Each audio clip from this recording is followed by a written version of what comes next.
Sobrang nakakagulat na balita. Grabe, President BBM, tumestigo na. Nagulat si Vice President Sara Duterte, damay-damay na sa impeachment. Ayon sa nakalap nating impormasyon, hindi alam paano ipapaliwanag daw ni VP ang confidential funds. Kaya idadamay niya na lang si PBBM, dalawa silang isasalang sa impeachment trial. Grabe si President BBM, tumestigo na. Nagulat si Vice President Sara Duterte, damay-damay na sa impeachment. Tara panoorin natin. Good afternoon po, Yusek. Ang impeachment po against Vice President Sara Duterte ay kasama yung confidential funds na sinasabing hindi niya raw maipaliwanag ang kung saan ginastos. Alam naman po natin na merong nakaambang impeachment against President Ferdinand Marcos din, ang Duterte Youth. Ang sinasabi po, ang Pangulo ay may pinakamalaking confidential funds sa budget ng gobyerno. Ito po bang prosesong pinagdaanan ng impeachment against BP Sara ay ganito rin pong proseso ang maaring pagdaanan din if in case po na ma-file na sa House of Representatives yung impeachment against sa PBBM? Nasa kamay po iyan ng House of Representatives. At hindi po dapat natin ihambing ang naging sitwasyon ni Vice Presidente sa ating Pangulo. Unang-una po ay wala naman po yatang ginastos ang ating Pangulo ng 125 million pesos sa loob lamang ng 11 days. Pangalawa, nagkatrabaho ng maayos ang Pangulo.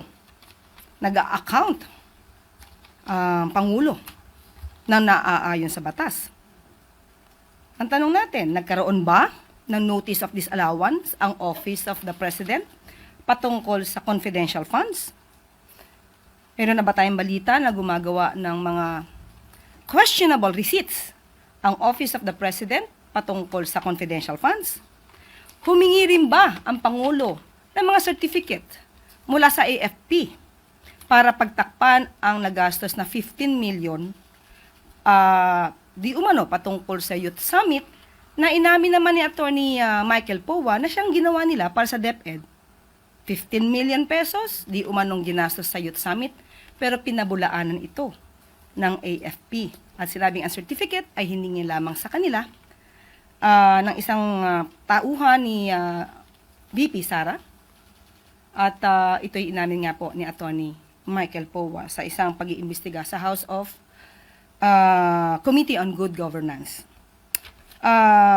So, kung ano man po ang mangyayari sa sinasabing impeachment, bahala na po ang House of Representatives patungkol po dyan. Wala pong kamay ang Pangulo kung ano mangyayari sa ganyan.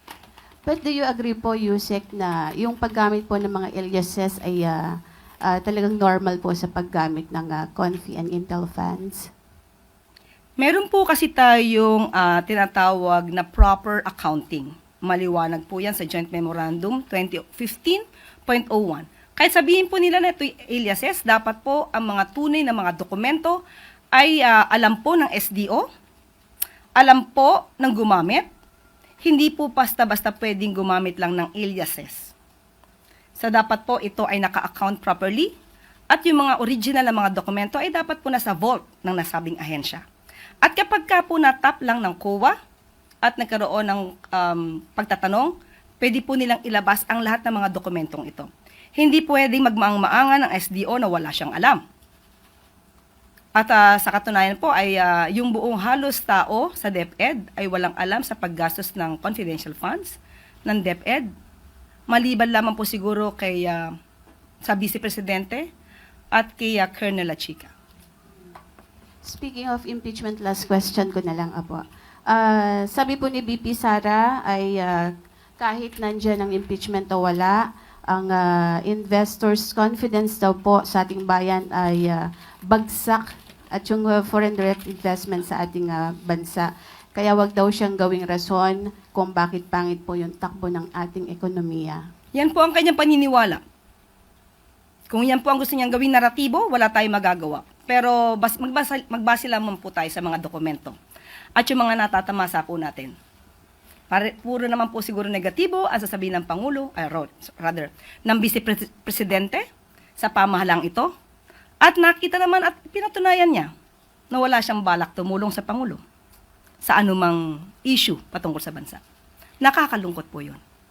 Thank you po. Maraming salamat, Eden. Next question, Alvin Baltazar, Radyo Pilipinas. Yusek, good afternoon po. Yusek, hingi lang sana ng dagdag na detalye doon sa pagpupulong ni Pangulong Marcos at saka ni GPNP. As far as the President is concerned, satisfied po ba siya doon sa police visibility na ipinatutupad ng PNP? Sa ngayon po, napakabago pa po ng ating PNP chief at nakikita po naman natin ang kanyang mabilis na aksyon. Sa katunayan ay nagtanggal nga daw po siya ng 8 police chiefs dahil sa napakabagal at failure to implement ang 5-minute response policy. So ito'y magbibigay at gigising sa mga kapulisan natin na hindi dapat tutulog-tulog kapag pagpoproteksyon ang dapat ibigay sa taong bayan. Marami po na pag-usapan ang PNP chief at ang Pangulo. Ito po ay mga proyekto. Kaakibat nga po dito ay ang 5-minute response time strategy na dapat ipatupad. Nandiyan na rin po ang OPLAN na Balik Eskwela 2025-2026. Nandiyan din po ang Anti-Illegal Drug Campaign Strategy, pati po ang Training and Educational Program for for Department of Justice, DOJ prosecutors, and law enforcement agents. Nais din po ng Pangulo na makipag-collaborate ang PNP sa Commission on Human Rights para din po maproteksyonan ang human rights, no? Ang karapatan ng mamamayang Pilipino. Thank you. Next question, Leth Narciso, DZRH. Good afternoon, Ma'am, ngayong araw po ay tumaas na naman ang presyo ng langis. Paano pinaghahandaan ng pamahalaan ang posibleng pagsirit sa presyo ng mga bilihin, epekto nitong oil price hike na pinangangambahang magtagal pa po dahil nga dun sa tension sa Middle East? Opo, nakausap po natin si Ma'am Sharon Garin at sinabi nila minomonitor nila closely ang Middle East situation.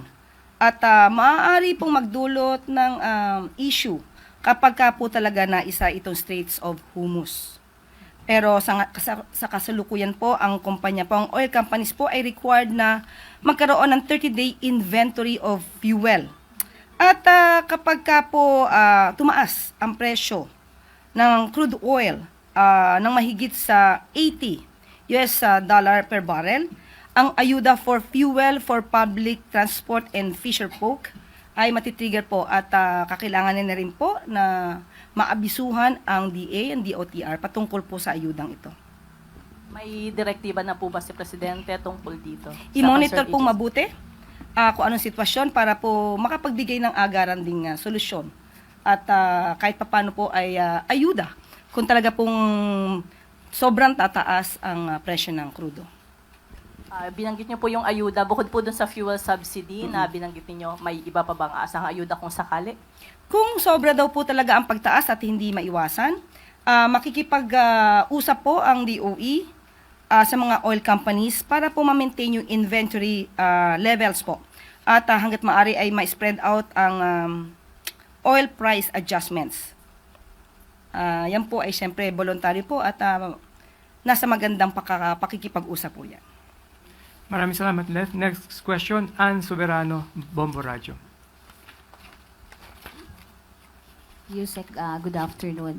Yusek, according to DOL Secretary Bienvenido Laguesma, the government is eyeing to hire tupad workers as Kadewa store personnel para sa expansion po ng 20 pesos rice program nationwide.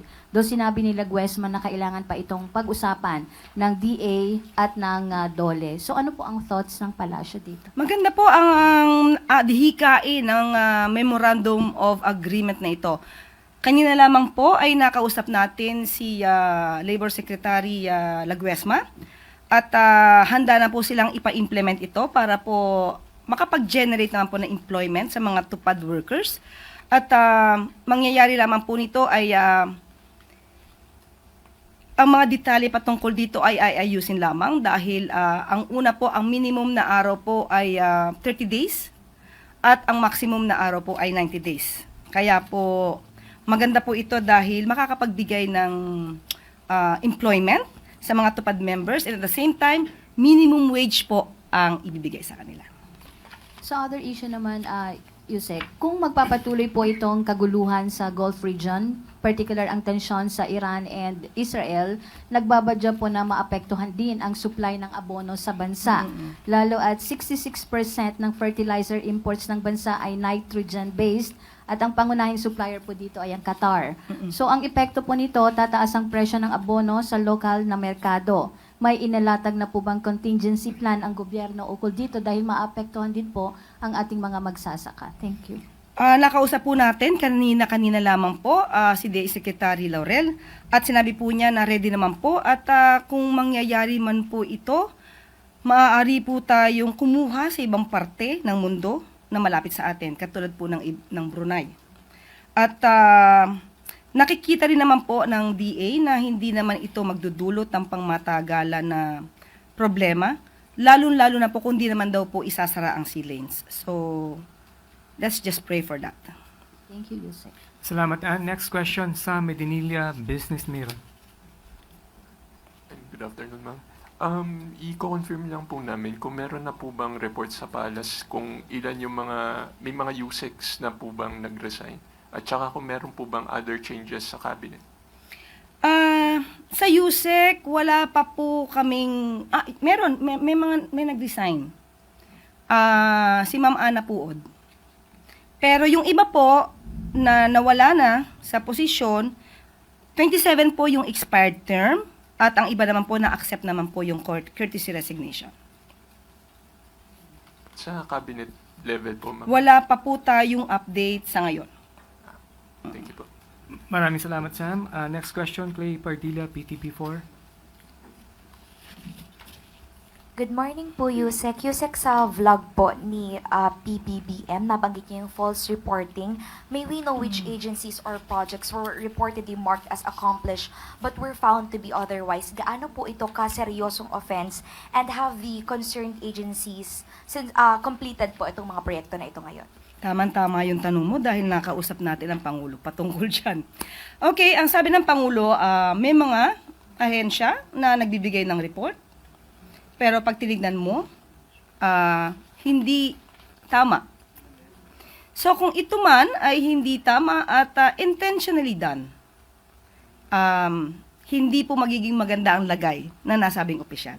Hindi na po tayo magbabanggit kung ano man tong departamento o ahensya, pero kapag ka po hindi na-explain na mabuti kung bakit hindi tugma ang kanyang report sa katotohanan, ay maaari po siguro siyang pagbuksan ng pinto. Thank you. Next question, Kath Valiente, Manila Times. Hi, good afternoon, Yusek. Yusek, regarding na lang sa ICC, may isa pong international law expert, si Sir Arnedo Valera. Ang sabi niya po yung request ng Duterte camp to be transferred to a third country while facing ICC is supported by established international rules. What's the palace take on this po? Unang-una po, hindi po tayo makikialam kung ano man po ang estratehiya ni Atty. Kaufman at ni dating Pangulong Duterte. Tandaan po natin sa isang court battle, lagi naman po dalawa ang sides nito. Affirmative, negative, depende kung nasaan kang posisyon. At yun nga lamang po, sinasabi nila ay maaari po itong pagbigyan at ang iba naman po nagsasabing hindi dapat pagbigyan. Dahil nandun pa rin daw po yung issue na flight risk. At nandiyan pa rin po yung maaaring pananakot na maidudulot ng mga Duterte. At kahit yung mga supporters, umaalma ang ibang mga witnesses at ibang mga pamilya ng biktima, di umano, na nakakatanggap sila ng online harassment. At sabi nga natin, kung ano man ang magiging estratehiya nila Atty. Kaufman, gawin po nila yan at wala pong magiging pakialam ang Pangulo, ang palasyo, ang gobyerno, patungkol po dyan. Ang abiso lamang po natin, sana huwag magsinungaling sa kanilang pleadings, huwag gamitin ang Pangulo sa propaganda nila, at huwag mamulitika using the President's name. Yun lang po. Thank you, Kath. Last question, Tuesday New, DCBB. Hello ma'am. Follow up lang po ma'am do sa resignation ni Susek Anapuod. Ito po ba ay bahagi noong courtesy resignation na hiningi ni Pangulong Marcos o nagkusa po siyang mag-resign? Irrevocable po ba yan? At ano po ang dahilan? Sa mga USEC po kasi wala naman pong direktiba na kami ay maghain ng courtesy resignation. Depende na naman po sa Pangulo kung ang mga USEC, ASEC at ibang mga direktor ay hindi tumatalima sa direktiba ng Pangulo. Yun po ay maaaring matanggal.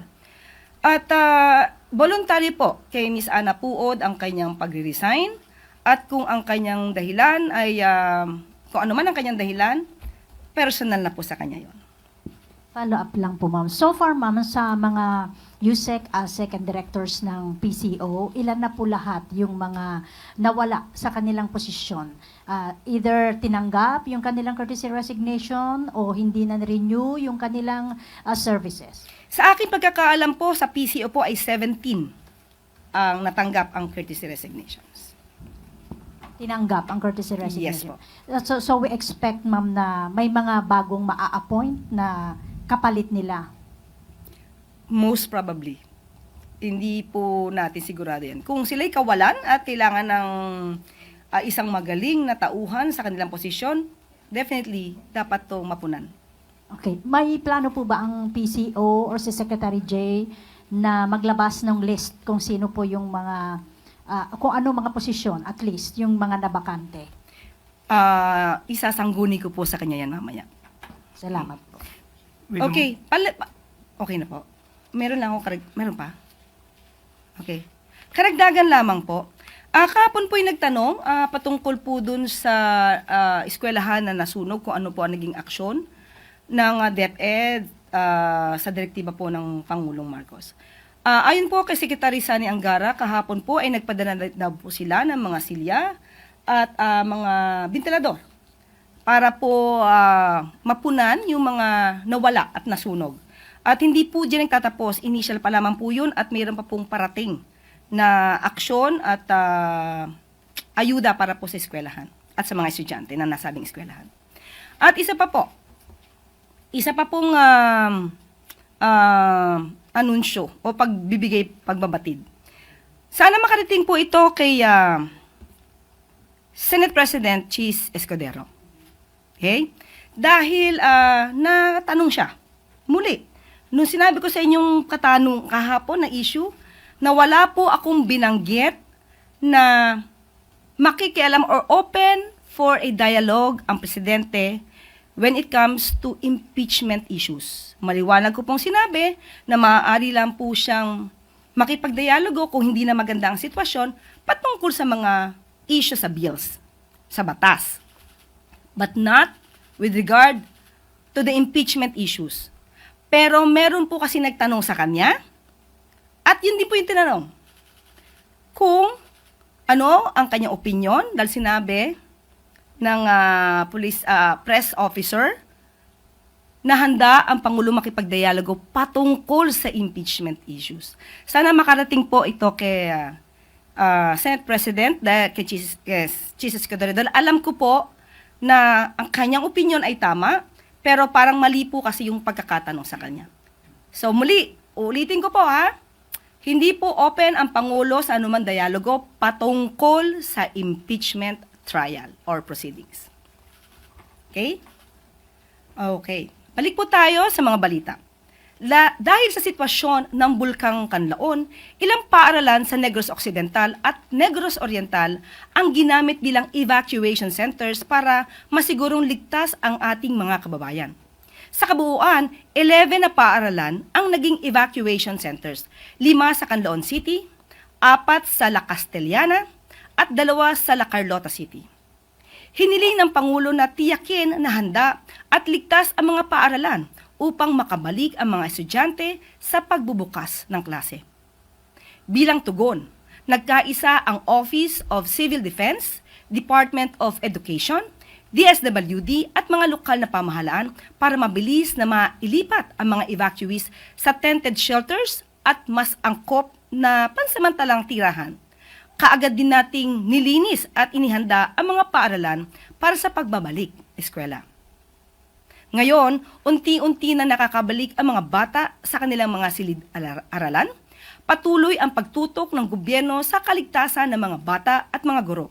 Habang minomonitor pa rin ang sitwasyon sa bulkan at handang magbigay ng suporta kung kinakailangan sa kabila ng mga hamon na ito.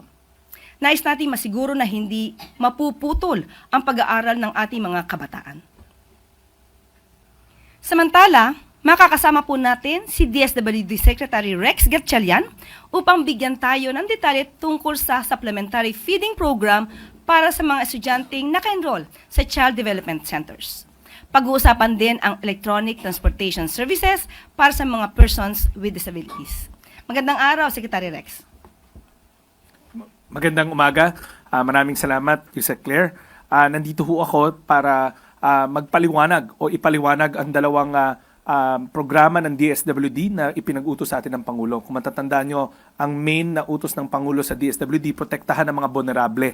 At sa amin, una, gusto namin talakayan yung mga kabataan na nag-aaral sa mga child development centers natin or sa mga supervised neighborhood playgroups. Ito yung dating tinatawag na daycare centers. Naatasan ng DSWD sa aming pananaw, very vulnerable ang mga kabataan to dahil karamihan sa kanila ay nanggagaling sa mga mahihirap na pamilya. Ang instruction ng Pangulo ay siguraduhin na may sapat na nutrisyon at pagkain ang ating mga kabataan na naka-enroll sa mga sa mga child development centers natin. Kahapon nabanggit niya po yun. Para sa 2025, magsisimula na po ang supplemental feeding program. Ang nakalaan na pondo ho dyan ay halos 5.1 billion, kulang-kulang 1.5 million na mga naka-enroll sa mga child development center ang makakatanggap ng araw-araw na pagkain for 120 days. These are hot meals na pine-prepare sa mga centers mismo or sa mga local government units.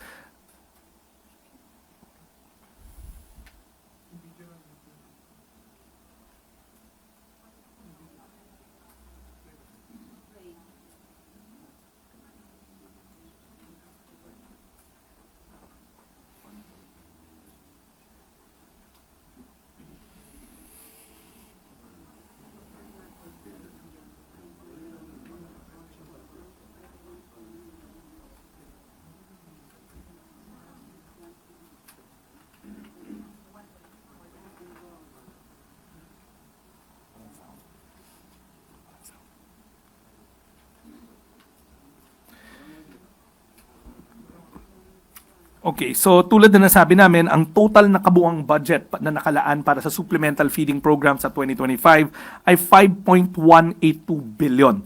At ang target natin na mabigyan ng hot meals sa mga child development centers natin, 1.5 million na mga learners. Ang unit cost per hot meal this year, pinataasan ng ating Pangulo. Last year, it was at 15 pesos per hot meal. Ngayon, magiging 25 pesos na per hot meal. This will ensure na sapat yung nutritional value na natatanggap ng mga kabataan na magiging kalahok na itong supplemental feeding program sa ating mga child development centers. At on top of that, yung mga undernourished na mga kabataan makakatanggap ng fresh milk. That's around 22 pesos per undernourished child.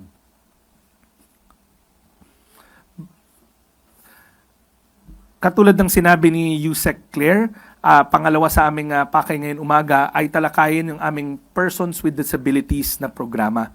Nitong nakaraang Sabado, Linggo sa Kasamang Palad, may isang video na nag-viral kung saan nakikita natin na may isang PWD tayong mamamayan na sinaktan sa loob ng public transport. Ang malungkot sa storya na to, na-trigger lamang yung ating person with disability, ngunit iba naging reaksyon ng mga fellow na nakasakay sa loob ng bus. Nabugbog yung ating person with disability at na-taser gun pa sa dulo ng video na yon. Kami sa DSWD at sa aming attached agency na NCDA, nagpapasalamat kami sa agarang aksyon ng Department of Transportation sa pamumuno ni Secretary Vince na kasuhan, parusahan yung bus driver, pati na rin yung konduktor at magsagawa ng malawakang investigasyon hinggil sa kalagayan ng ating mga PWD na sumasakay ng public transport. Nakasuporta ang DSWD sa mga inisyatibo na sinimulan ni Secretary Vince hinggil sa kaso na to. Pero bago pa man yan, ang amin sa DSWD ay naatasan kami ng Pangulo na siguraduhin na may safe spaces ang ating mga people with disability. Kaya nga, since a year ago, meron kaming programa kung saan naglalabas tayo ng e-shuttles. These are electronic shuttles na pinabigyan prioridad ang ating mga PWD na makasakay papunta sa kanilang mga trabaho. Sa kasalukuyan, corporate shuttle siya. Ibig sabihin yung mga PWD na nagtatrabaho sa mga kumpanya na nag-aarkila nito mga shuttle ang nakakagamit. Makailan, nung mga February, we launched it. And then ngayon umaga ay nag-demo run na kami kasama ng mga PWD groups sa aming tanggapan kanina. At ang target namin sa initial run, 20 na e-shuttles. Right now, ulitin ko, corporate shuttle sila, pero magkakaroon kami ng regular run. Ang target natin magkakaroon ng regular run. And kanina nga nabanggit namin ng initial route na tinitignan nila yung Quezon City route. Ang mga e-shuttle na to, bukod sa e-electronic siya, they're PWD enabled. Ibig sabihin may mga rampa, may mga sapat na spasyo para sa mga wheelchair, and may mga CCTV cameras to make sure na safe space siya para sa ating mga people with disability na araw-araw pumapasok sa kanilang mga trabaho. Ang instruction nga ng Pangulo, tulad na nasabi ko kanina, siguraduhin na may safe na public transport at accessible na public transport para sa ating mga kababayan na may kapansanan. At ang benepisyo pa nitong programa, kaya napasok yung DSWD, marahil iniisip nyo, bakit kami ang pumasok sa transportation. Kung matatandaan nyo, meron kaming isang programa, yung Sustainable Livelihood Program. So ito yung naging Sustainable Livelihood Program ng ating mga organized PWD groups, kung saan binigyan yung mga PWD groups ng almost 2 million pesos na grants at nag-invest sila dito sa mga e-shuttle na to. At sa katunayan, nagdidibidendo na sila. They make around 30,000 a month, yung mga groups nila, at dinidibidendo na yon sa mga membro. Ang isang Sustainable Livelihood Group, ang tawag namin SLPA, Sustainable Livelihood Program Association, ang bawat isa niyan ay binubuo ng around 150 na mga PWD na mga mamamayan natin. So we have around 20 of them running already. So kulang-kulang mga 2,000 PWD na ang nakikinabang sa programa na to. Not only do they get livelihood, but nakaka-provide na sila ng safe, accessible public transport para sa kanilang sektor. May video kami para pwede nyo makita yung tinutukoy namin na sasakyan.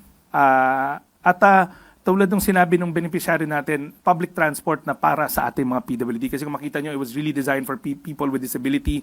Maluwag yung mga clearance niya, may enough na spasyo para ilagay yung mga wheelchair, at may ramp siya. At the same time, tulad ng paulit-ulit na sinasabi, they feel safer inside dahil may CCTV siya, so we can monitor the activities inside the van. So ito yung long-term program namin. Kami nagpapasalamat kami doon sa hakbang na ginawa ni Secretary Vince hinggil doon sa mga nanakit sa ating may kapansanan na pasahero. Pero kami, ang layunin din namin, nakikipag-ugnayan kami sa Department of Transportation para ma-scale up natin ang public transport na para sa ating mga mamamayan na may kapansanan. Maraming salamat. Questions for Secretary Rex Gatchalian. Clay Pardilla, PTB4.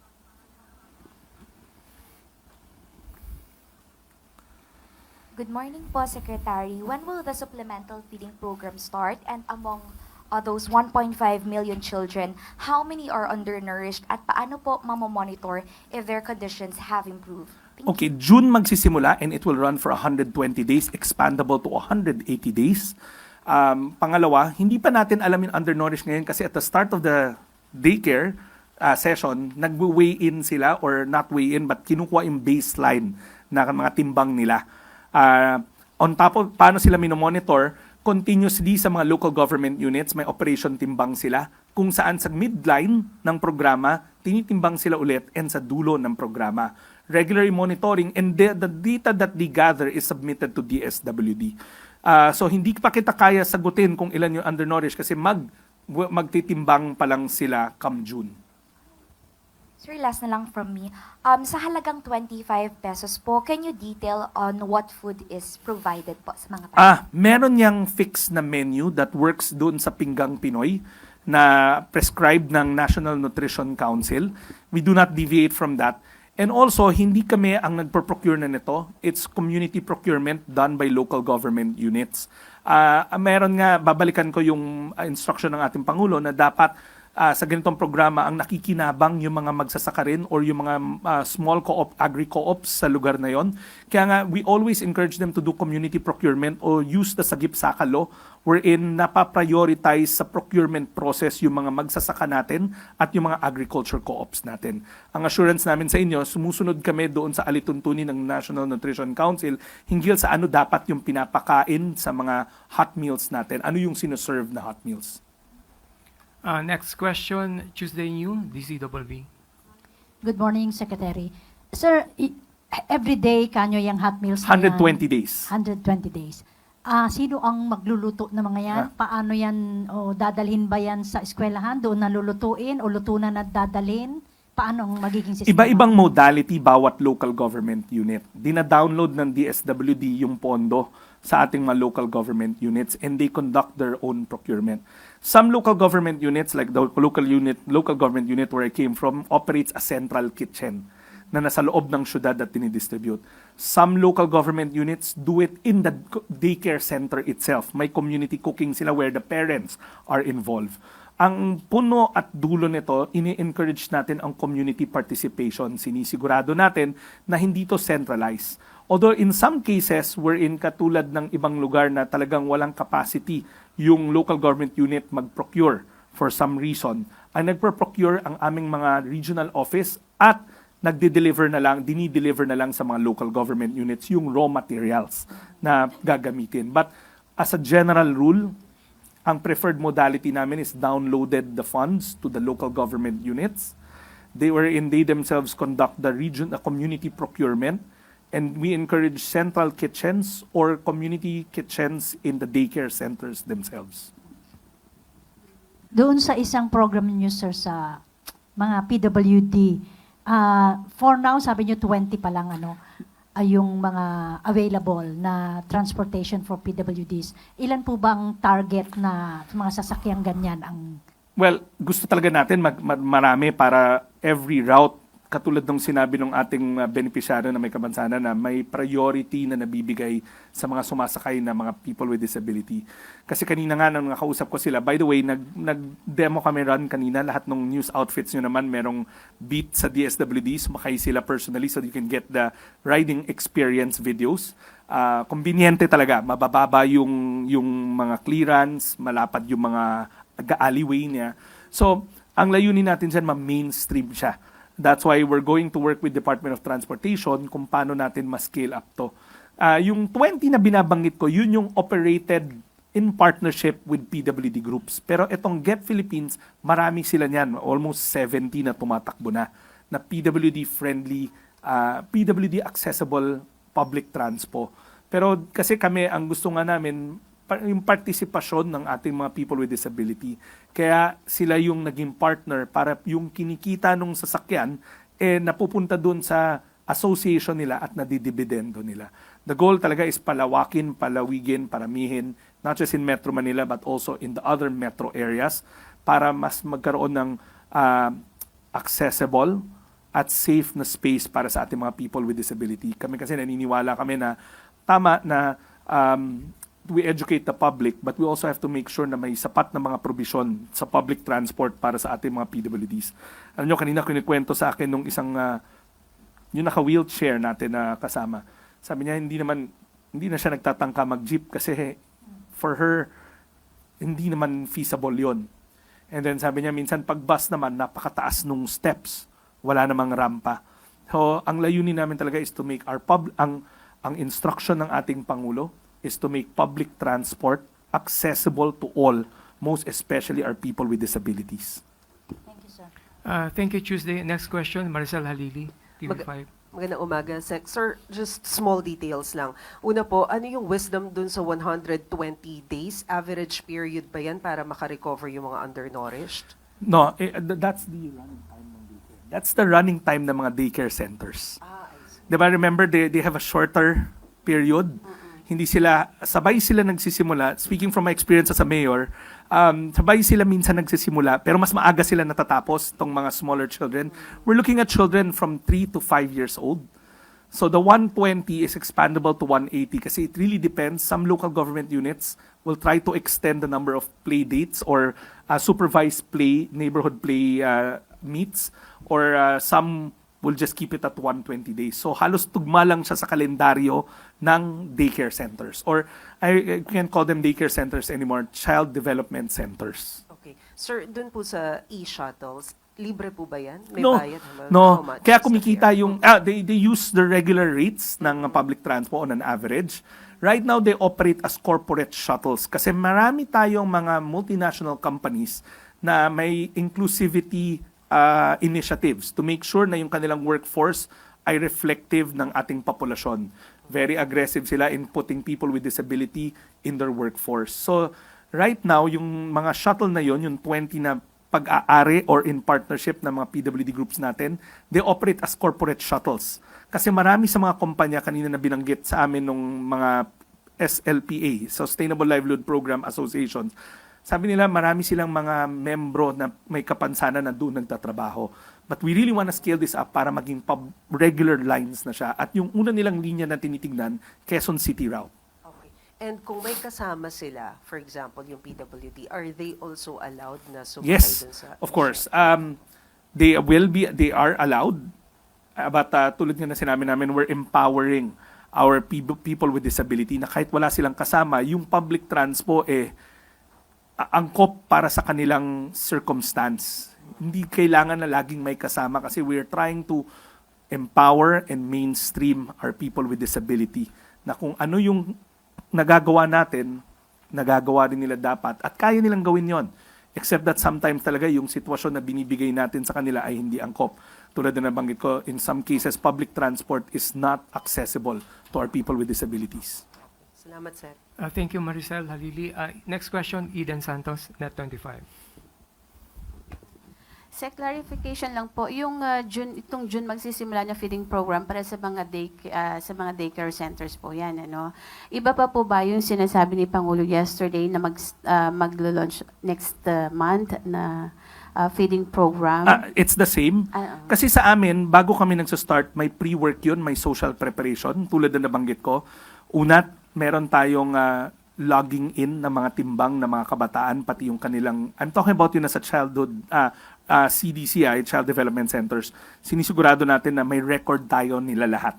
Tapos meron yung social preparation sa mga magulang, pati na rin sa mga local government units. Kasi unlike sa I would assume unlike sa DepEd kasi na, di ba, ilan years sila nandun. Sa amin naman, kadalasan 1 year lang sila nasa CDC. So we really have to prepare first the environment para masigurado natin na tama yung execution ng mga warm meals natin. Okay.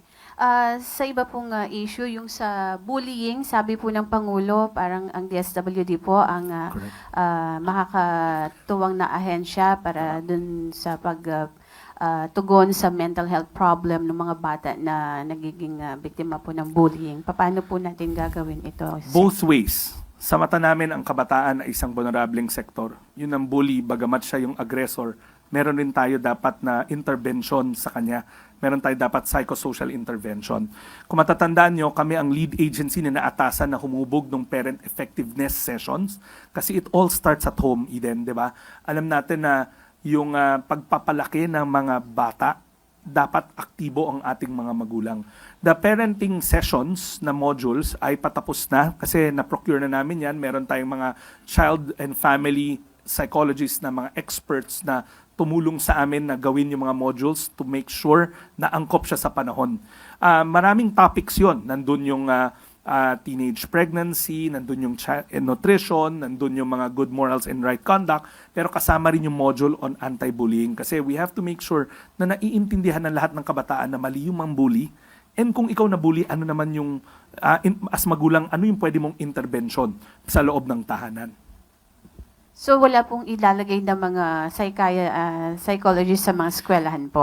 Eden, kasi part na yan ng DepEd na I think nasabi na ni Secretary Angara na maglalagay sila ng guidance counselors or guidance advisors kung hindi licensed psychologists. At ang mga local government units, dahil devolved ang social welfare, sa kanilang mga social welfare and development offices, normally meron na yung built-in na mga child psychologist that deals with social protection for our children. Thank you po. Thank you. Eden, sa mabalikan ko lang, kami naman magpo-provide nung framework sa mga magulang. Yung mga modules na tinutukoy ko are framework that will give local government units para isang template tayo on parent effectiveness. Thank you, Eden. Next question, Pia Gutierrez, ABS-CBN. Sir, quick question lang po dun sa shuttle. Are these exclusive only for those PWDs with visible disabilities? No, we do not discriminate. They are vehicles that will be used for people with disability in the entire different categories prescribed by DOH. Pero tulad na sabi ko, syempre mas conveniente para doon sa may mga wheelchair, sa mga visually impaired, but it's open to all. How do we check, sir? Actually, meron kasi silang pinapioneer na app. Nakita nyo kanina, may binabanggit siya na app. That's why it's being scaled up. The app is where you register. Yep. And then on demand, hindi lang nila napakita kanina, the vehicles have geotags, so makikita mo na saan yung mga vehicle as they come along. Kanina sila na rin nagkukwento saan kasi sila na yung nag-ooperate nito mga vehicle nito. So sabi nga nila, lalabas na lang sila pag malapit na yung shuttle. So that's the format that they're using. They're planning to use technology to make sure na nabibigyan ng prioridad ang ating mga people with disability. Pero so far, sir, can they also present yung kanilang PWD IDs? I think they can, but tulad ng sinabi ko, yung sa app kasi doon na rin sila nagbabayad. So it's also a tap card. Kanina nakita ng mga counterpart nyo sa DSWD. So they can explain to you the whole riding experience. Thank you, sir. Thank you, Pia. Next question, Gilbert Perdes, DWIC. Good morning po, Sec. Nabanggit niyo po kanina na may bayad po yung sa e-shuttles. Alam mo ba, may prangkisa ho ba yung mga to? At since e-vehicles to mga to, yung mga driver ho ba may mga lisensya? Yes, lahat yan dumaan sa standards ng Department of Transportation. But right now, they're still operating as corporate shuttles. Wala pa yung regular run. Doon pa lang kami papunta kasama ng mga PWD groups na kasama namin this morning. Kaya nga, na-identify na primary route na sana i-pioneer na for the open to the general public would be the QC route. Kanina may binabanggit silang ruta. But lahat yan masusing dumadaan sa alituntunin ng Department of Transportation. Kasi di ba pagka may ruta, dapat may prangkisa. Yes. Pero wala pa naman siyang ruta ngayon kasi ano pa lang siya, corporate shuttle. Doon na kami papunta when we expand the program. Maraming salamat, Gilbert. Next question, Alvin Baltazar, Radyo Pilipinas. Secretary, good morning po.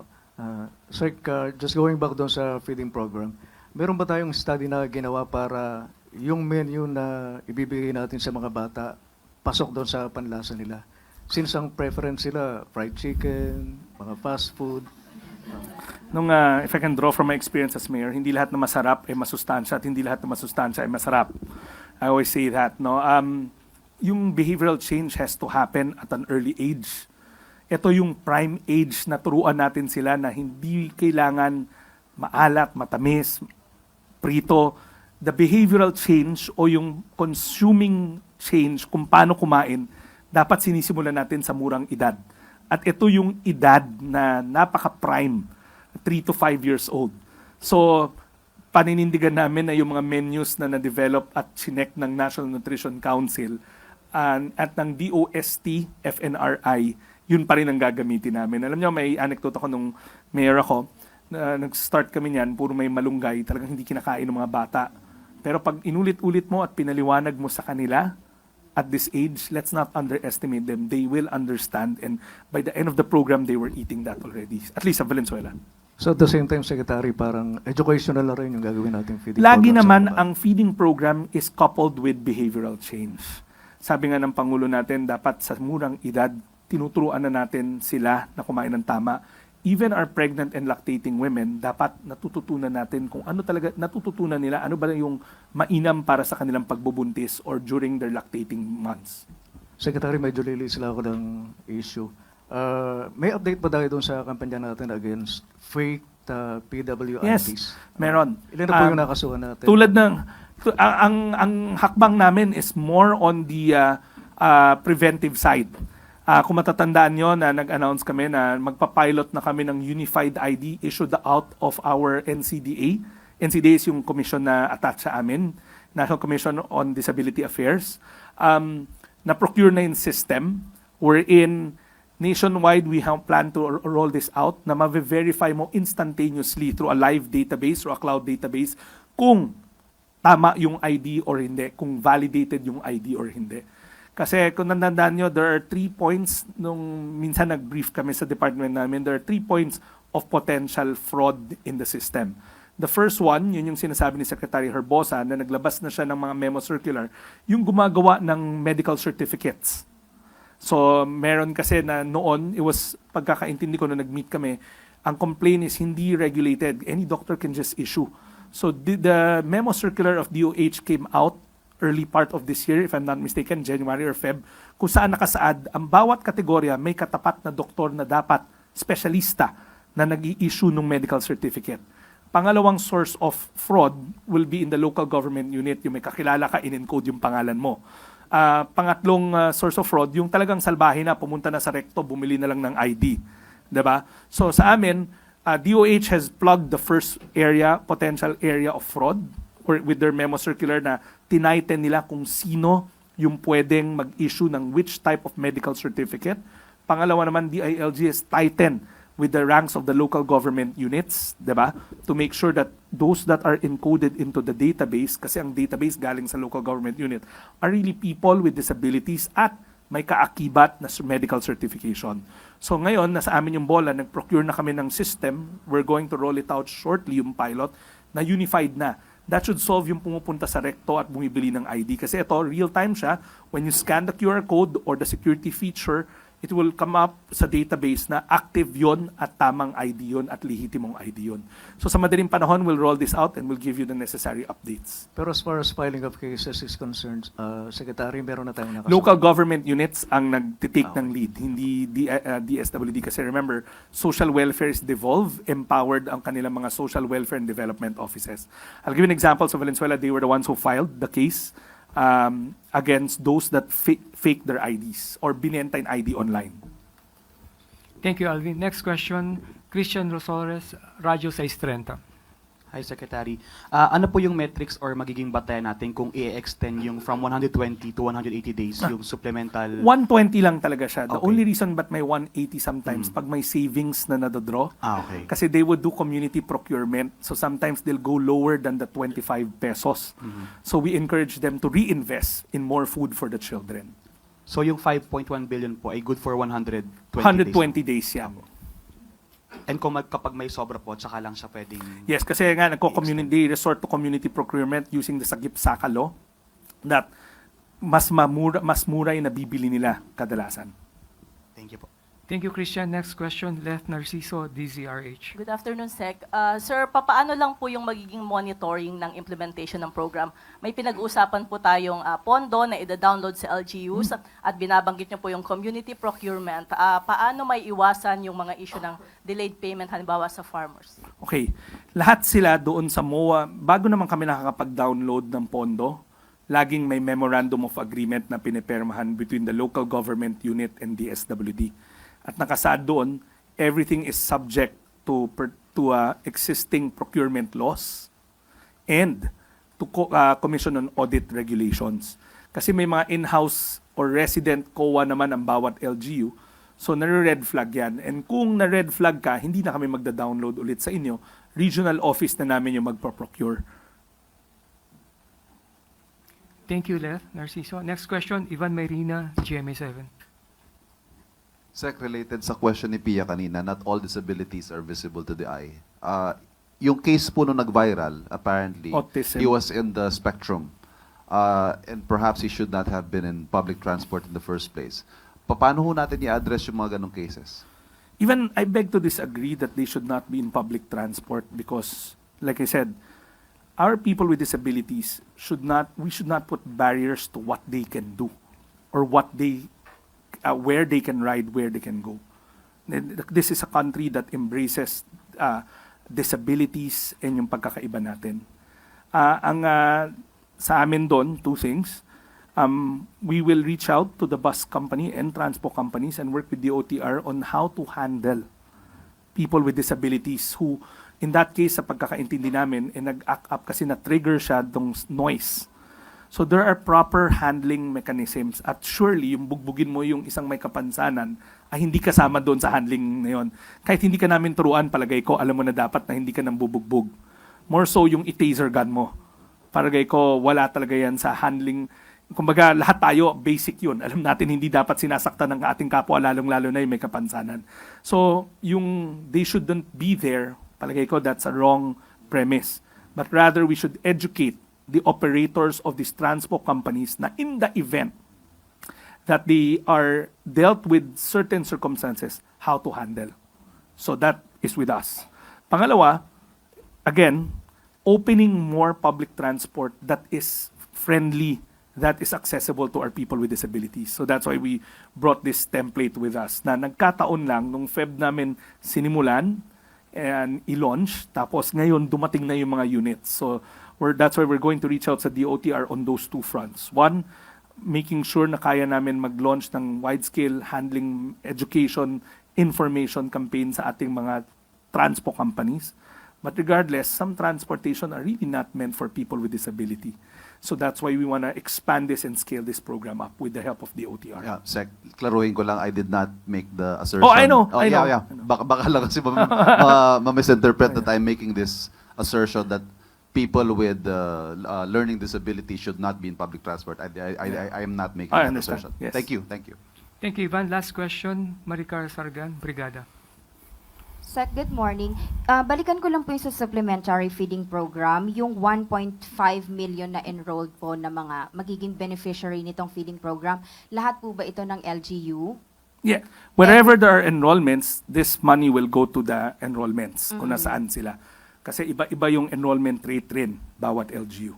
So lahat na po ba ng LGU sa buong bansa merong CDC? Yes. In fact, 'di ba kung matatandaan nyo, 2 months or 3 months ago, Yung EDDC. naglunsad yung ating pangulo ng pinakamalawak na expansion ng CDCs. And yung budget po ba, sir, per CDC, uniform po ba yung ibibigay or nakadepende Depende sa number enrollment. of- Meron okay. kasi kaming, I don't want to go technical, but may information system kung saan pinapasok nila yung enrollment nila. At doon rin namin minomonitor yung progress ng bata as the school year progresses. So basta 25 pesos po yung Per kanilang child, yes. budget per day, Per hot per meal. child. Per hot meal. Per hot meal, yes. Thank you, sir. Thank you, Maricar. With no more questions, Yusek Claire. Thank you. Thank you very much, Secretary Rex. Napakalinaw. At marami po ang matutuwa sa inyong good news. Salamat po. 20 pesos na bigas, mabibili na ng mga minimum wage earners. Pinalawak na ng sakop ng 20 pesos or 20 bigas, meron na ang RICE program alinsunod sa utos ni Pangulong Ferdinand R. Marcos Jr. na gawing mas accessible ang dekalidad na bigas sa taong bayan. Pinirmahan na ni Agriculture Secretary Francisco Chu Laurel at Labor Secretary Bienvenido Laguesma ang Memorandum of Agreement na layong isama ang minimum wage earners sa nasabing programa. May higit 16,000 minimum wage earners na ang nakinabang sa nationwide rollout ng 20 pesos na bigas nitong June 13. Target din ng programa na bigyan ng alokasyon ang aabot sa 500,000 to 600,000 minimum wage earners sa katapusan ng taon. Para kay Pangulong Ferdinand R. Marcos Jr., hindi sapat ang business as usual. Nais niyang maisagawa ng agaran ang mga programa para sa taong bayan. He wants to hit the targets on time. Hindi lamang sa legacy projects, kundi pati sa mga maliliit at pang-araw-araw na issue na nakakaapekto sa mas nakakarami. Mabilis at epektibong aksyon ang utos ng Pangulo sa pamunuan ng mga departamento at ahensya.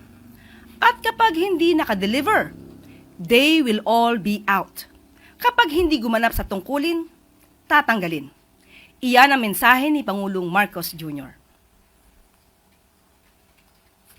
You said that the entire government is on probation. Yes. So warning yan. Parang pagbibigay warning na hindi ka pwedeng, sabi nyo nga, business as usual. In the military, Kapag sinasabi, ito yung gagawin mo. Pag hindi mo, ano nangyari? Hindi ko nagawa kasi ganyan. Out. You're relieved. Next. And that's what we should do. We have to be very, very strict. Do, kahit kaibigan kita, mahal kita at lahat, pero hindi mo nagagawa yung trabaho eh. Hindi naman ito tungkol sa pagkakaibigan o pagmamahal natin sa isa't isa kung hindi para sa serbisyo, para sa tao. Kahapon lang ay dumalaw ang Pangulo sa Epifanio de los Santos Elementary School. At ang mga batang iyan, ang nakita natin, sila ang nangangailangan hindi lamang ng magandang edukasyon at kalinga mula sa mga guro, kundi proteksyon din mula sa mga mapagsamantala. Binigyan ng direktiba ng Pangulo si PNP Chief General Nicolas Torre III na siguruhin ang peace and order sa mga eskwelahan. Mabilis naman ang pagtugon ng PNP nitong pagbubukas ng eskwela. Nag-deploy ng higit 37,000 na pulis para bantayan ang libu-libong public at private schools sa buong bansa. Magtatayo rin ng mahigit 5,000 police assistance desks sa paligid ng mga paaralan. Mismo si General Torre ang bumisita sa ilang eskwelahan upang masiguro na sapat ang mga pulis na gaganap sa kanilang tungkulin. Binalaan din ng PNP ang mga drug dealer, pati ang mga militanteng grupo na maaaring mag-recruit sa mga kabataan. Huwag nilang subukan. Narito ang iba pang mga direktiba mula sa Pangulo na ngayon ay pinapatupad na po ng ating kapulisan. Inatasan ng Pangulo si General Torre na palawigin ang police visibility sa mga komunidad. Gawing mabilis ang pagtugon sa mga humihingi ng saklolo sa emergency hotline 911 at ang pag-implement sa 5-minute response time. Paiigtingin din ng ang anti-illegal drug campaign strategy upang panatilihing payapa ang mga komunidad. Ngunit ang otoridad na ibinigay at kapangyarihan ng mga kapulisan hindi dapat abusuhin, kundi dapat bigyang halaga ang human rights. Ang natatanging hiling ng Pangulo, maging panatag ang mga magulang na safe ang kanilang mga anak habang nasa paaralan. At dito na po nagtatapos ang ating press briefing ngayong araw. Magandang tanghali para sa bagong Pilipinas. Ngayon ikaw bilang Pilipino, ano ang masasabi mo at reaksyon sa balitang ito? Mag-iwan ka ng komento sa ibaba at atin pong babasahin isa-isa.